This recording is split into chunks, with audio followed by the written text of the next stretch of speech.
The ongoing drought in northern, northeastern, and western Afghanistan is likely to push 1.5 million more people into food insecurity this autumn, according to the UN Food Program, or the World Food Program.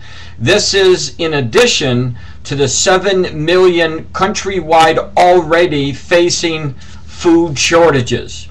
And so the warning is not a fictional warning. It is actually here. These events are taking place. Now let me go through another one here to show you. I'm going to put this up. You'll be able to see it for yourself.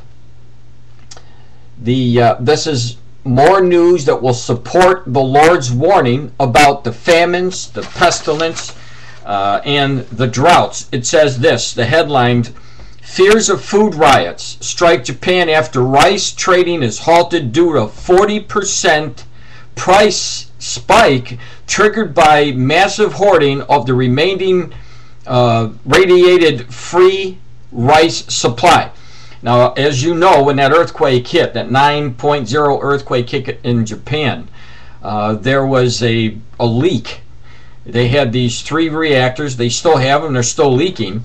But it messed up the food. It radiated the food. And so you have a food shortage there caused by the radiation triggered by this earthquake. And so you have people who need food, and right away they get scared and they go out and they buy the food.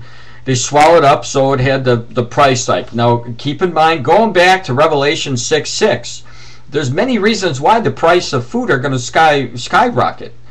And this happens to be one of the reasons why Japan's food prices are skyrocketing. But now that the world is so mingled together, tied in together, what affects Japan affects these other nations, because most of these nations either export or import food that they cannot grow.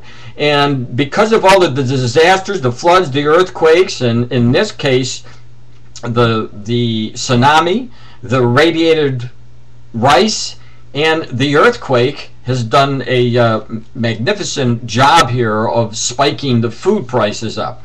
It said it's time to start paying very close attention to the events unfolding in Japan as the nation teeters on the verge of food riots, which may serve as an example of what other nations in a similar situation may face. Now get this. In Matthew chapter 24, verse 7, one of those signs, there's many signs in that one verse, but one of those signs is kingdom coming against kingdom. In other words, civil unrest. We've already seen the civil unrest begin in 2010, the latter part, and picking up again at the beginning of 2011.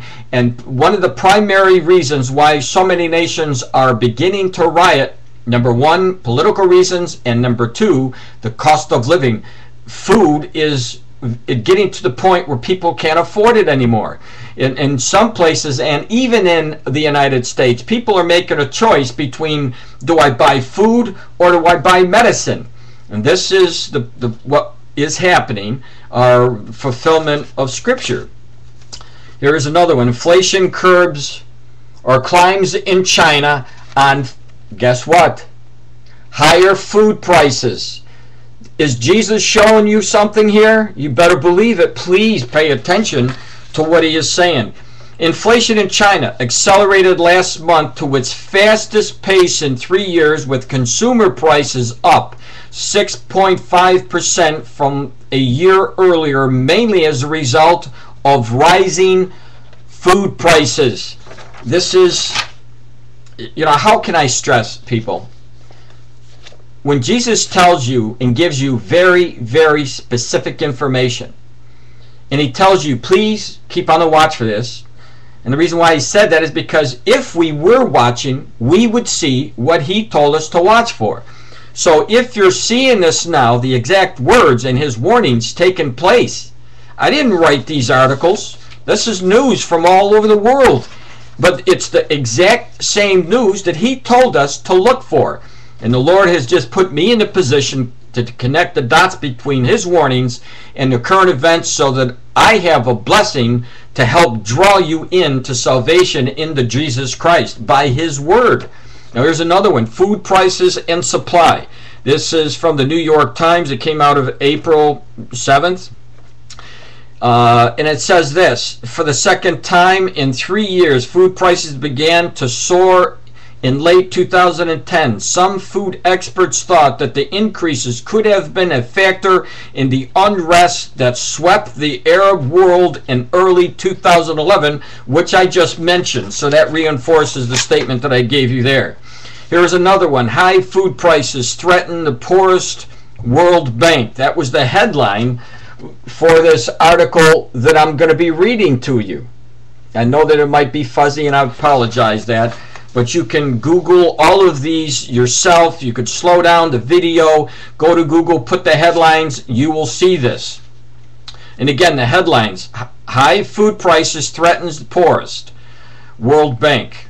Food prices near the record peaks and the volatility of the commodity markets are driving the lives of the world's poorest people at the edge of survival, the World Bank warned Monday. Essentially, this is the same warning Jesus gave us almost 2,000 years ago.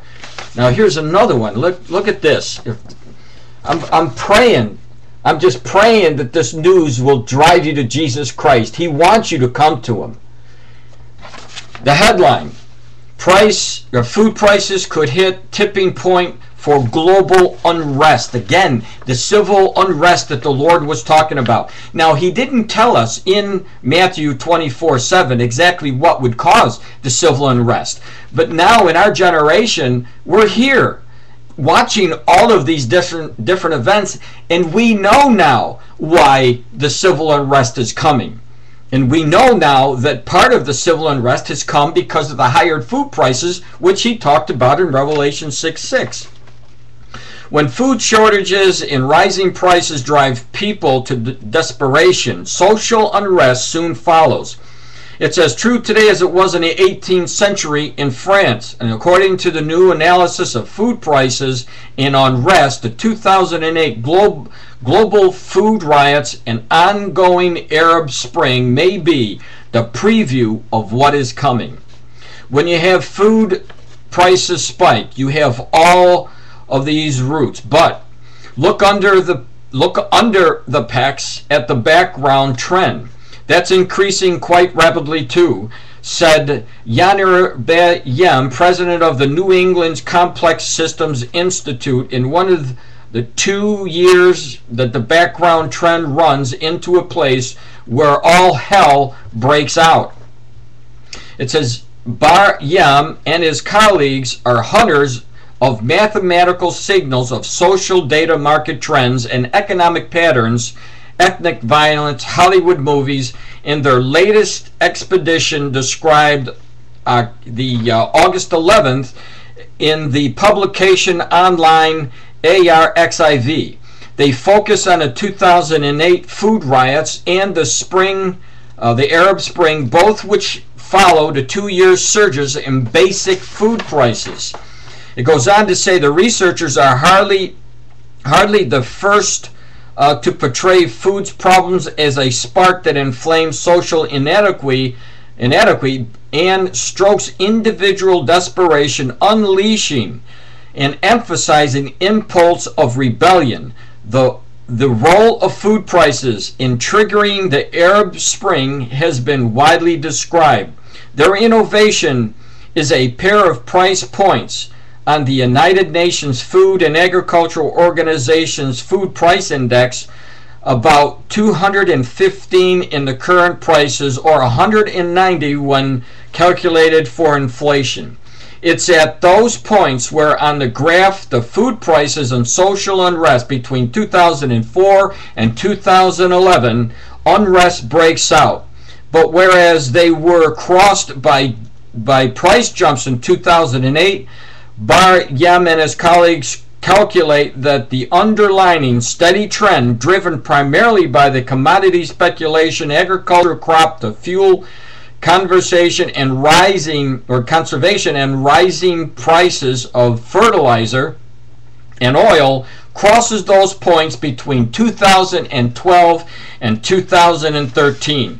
Once we get there, the peaks aren't the problem anymore. Instead, it's the trend, and that's harder to correct, said Bar Yem. At that point, widespread political unrest and instability can be expected even in countries less troubled than those in North Africa and the Middle East. So what they're telling us is get ready for 2012 and 2013, because their trend shows that the price hikes are going to get a lot worse, and you will see more violence break out. Essentially, that's what they're telling us. Now, essentially, what they're showing us here that is coming from man is the exact same message that Jesus tells us in the Bible. So if you see it take place, be wise and listen to where it's coming from.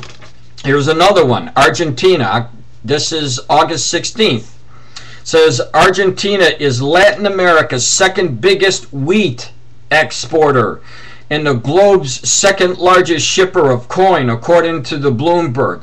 Brazil occupies the world's second run for shipping of soybeans, as the U.S. is the top shipper of corn and soybeans. Corn, which like soybeans has been the object of increased demand from China, has increased roughly 14% in value thus far this year, but soybean prices have sunk more than 4%. So China they're playing a role of taking in more of this food. The corn, the prices have gone up, and as you can see here, 14%, that's a large increase, and especially when they're talking about wheat. And when you go back to Revelation 6:6, and the Lord tells us about the wheat, and people will buy a quart of wheat for 8 hours worth of work, you're connecting the dots between reality and the warning of Christ. Excuse me. We have another one here. It says this has to do with China, and the booming China, how they're booming is causing a depletion of food, and they're sucking other nations' supplies. They're draining those supplies to try to feed their people. I'm going to read you one sentence or one paragraph. But there's a problem. China is approximately the size of the United States, but its land supports 4 times the population, 1.3 billion people, and year after year of drought, China's been in a massive drought, has led to severe water shortages, and that means trouble for the country trying to raise an expanding number of livestock, which is driving up the prices. So here we go with some more information. Drinking water shortages and China's drought. Remember Revelation chapter 16, Revelation chapter 17 about the water shortages and the heat? Well, there you go. There's some evidence to prove that that's what's taking place there as well. Smaller crops forecast by U.S. after planting delays. Guess what? Because of heat. The heat is destroying it. Again, Revelation chapter 16. Dry spell threatens crops failure in Kapua. Another place, the heat. Once again, Revelation chapter 16, Revelation chapter 7. Japan's food self-sufficiency rate may fall below the record. The low reached in 1994's dramatic output drops because the abnormal crop weather and concerns about contamination. Nation after nation running into problems. And the problems are exactly what Jesus said they would be. Exactly.